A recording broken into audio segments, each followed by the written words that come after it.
Olá, meus amigos, tudo bem com vocês? Espero que sim. Bom, então vamos lá. Eu queria falar hoje com vocês, para falar um pouco de direito apenas, sem entrar em aspecto político algum. Eu queria falar com vocês hoje de litigância de má-fé no processo civil, tá? A descrição do artigo que estabelece a litigância de má-fé está na descrição do vídeo, tá? E eu queria falar um pouco...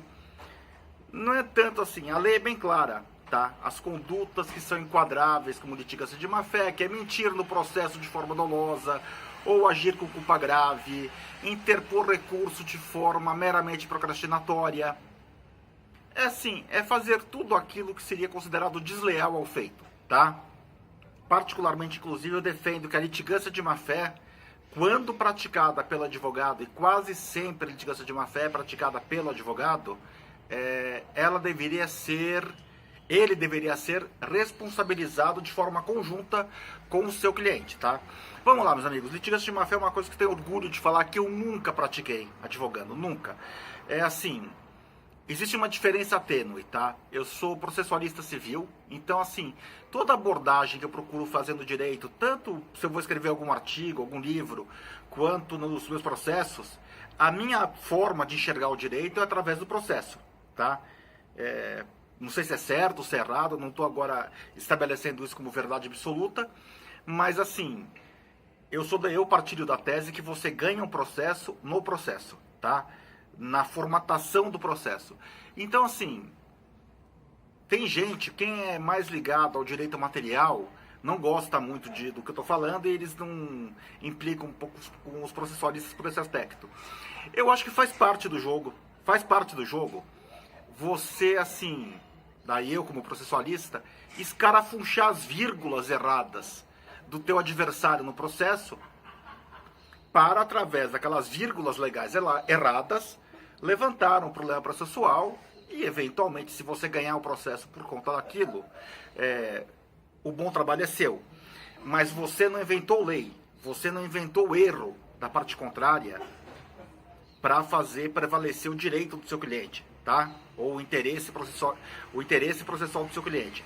E eu vou falar agora de litigância de má-fé em alguns casos. Vou falar 4 casos que eu passei no escritório.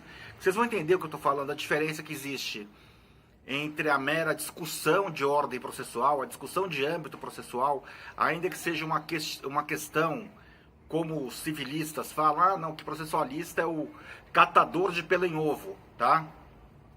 O contratualista também fala isso, mas vocês vão entender agora a diferença de grau que eu procuro considerar em 4 casos práticos. Vou falar de um caso que eu tive da época que eu fazia ação trabalhista na minha vida, isso já deve ter uns 15 anos mais ou menos, e eu estava num processo, e eu lembro que eu estava pelo reclamante, a reclamada, a empresa, ela indica 3 testemunhas para serem ouvidas, o limite da trabalhista são 3 testemunhas para serem ouvidas por cartas precatórias, quer dizer, uma testemunha morava em Rondônia, a outra, sei lá em que estado, Minas Gerais, se não me falha a memória, e a outra na praia, né? Daí quando chegam as precatórias respondidas, obviamente as 3 precatórias não foram cumpridas porque as testemunhas não foram achadas, tá? Quando eu leio a precatória que vem da comarca de São Sebastião, da praia, a testemunha da praia, eu vejo a anotação do oficial de justiça. E está na anotação dele no processo, que o endereço informa que fulano de tal, a testemunha, não reside aqui, que este endereço pertence a um advogado. Eu peguei e falei, não é possível que o advogado do processo tenha dado o endereço dele como sendo da testemunha. Pedi na época, solicitei uma certidão da matrícula do imóvel. Na época a gente não tinha Arisp, não era digital, eu tinha que ligar para a comarca de São Sebastião, achar um advogado lá, gastar dinheiro, etc. Quer dizer, não era fácil como é hoje. Consegui a matrícula do imóvel e não é que voa lá. Aquele imóvel, indicado pelo advogado como sendo o endereço da testemunha, era o imóvel onde morava o próprio advogado. Caso 2. Bom, pedi a litigância de má-fé, tá? O juiz negou a litigância de má-fé, entendendo que aquilo estava dentro do escopo do direito contraditório e ampla defesa. Não, não tá, meus amigos, desculpa, não tá. Mentir deliberadamente, falsear uma informação processual nunca vai estar dentro do escopo do contraditório ampla defesa. Caso 2 que eu me lembro agora, tá? Eu estava fazendo uma defesa num processo e era uma ação de busca e apreensão. Só que meu cliente já havia devolvido o bem. Existia eventualmente alguma discussão de cobrança no processo. E mais uma vez, a gente está falando de uma época que o processo não era digital, que não havia as facilidades que tem hoje de você poder acessar o site dos tribunais, etc.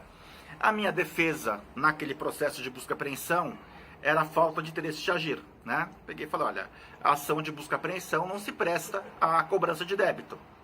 Se a financeira ajuizou uma busca e apreensão sabendo já que o bem tinha sido devolvido, ela deveria ter entrado com uma ação de cobrança ou uma execução. Quando eu leio a réplica da financeira, eu vejo uma jurisprudência que, por coincidência, eu conhecia, né? Do TJ de São Paulo, na época era do primeiro TAC, não era nem do TJ. Era o primeiro TAC, primeiro Tribunal de Alçada Civil, que fazia parte de ação contra banco. E a jurisprudência era mais ou menos o seguinte, que é cabível a utilização da ação de busca e apreensão para a cobrança de dívida. Eu peguei e falei, eu conheço essa jurisprudência. Tá errado isso. Mas na época a gente não tinha o site da ASP.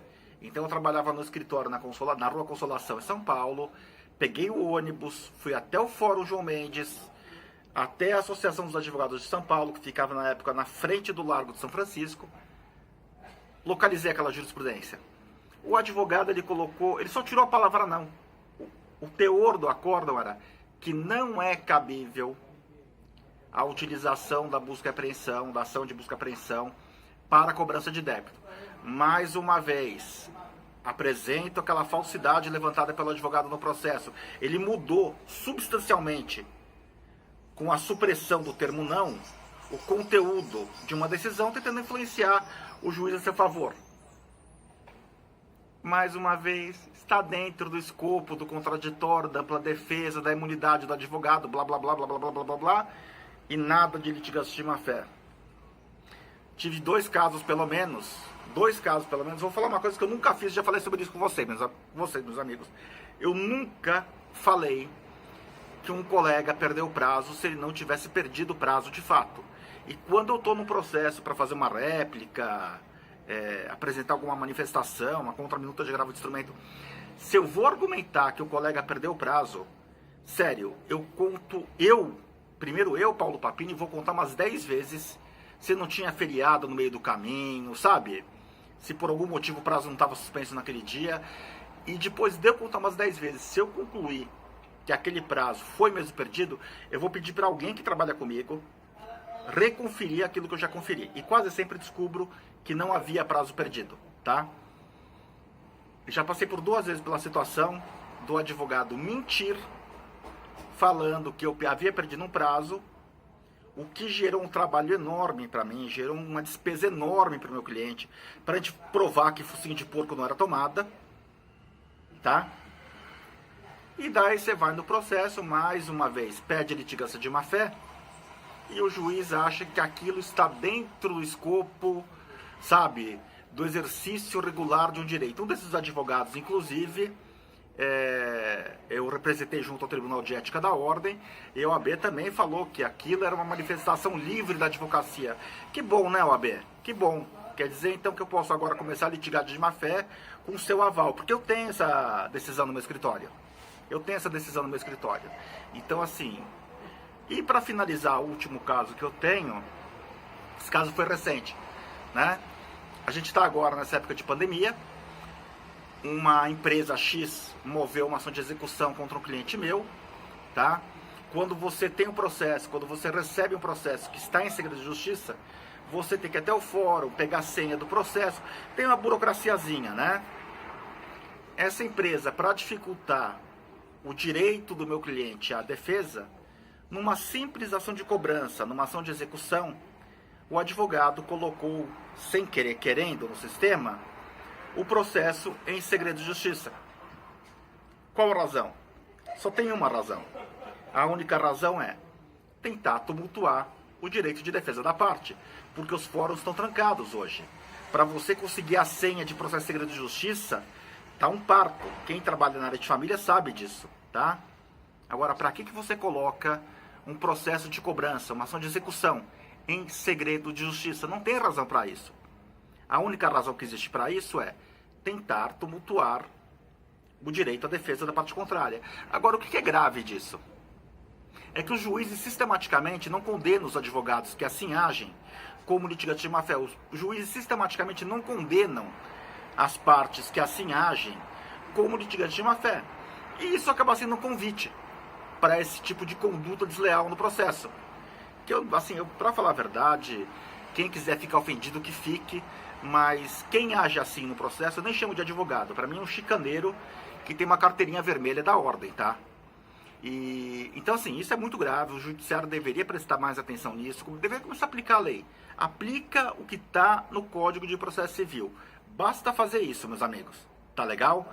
Meus amigos, por hora é isso. Um grande abraço a todos e até o próximo vídeo. Valeu!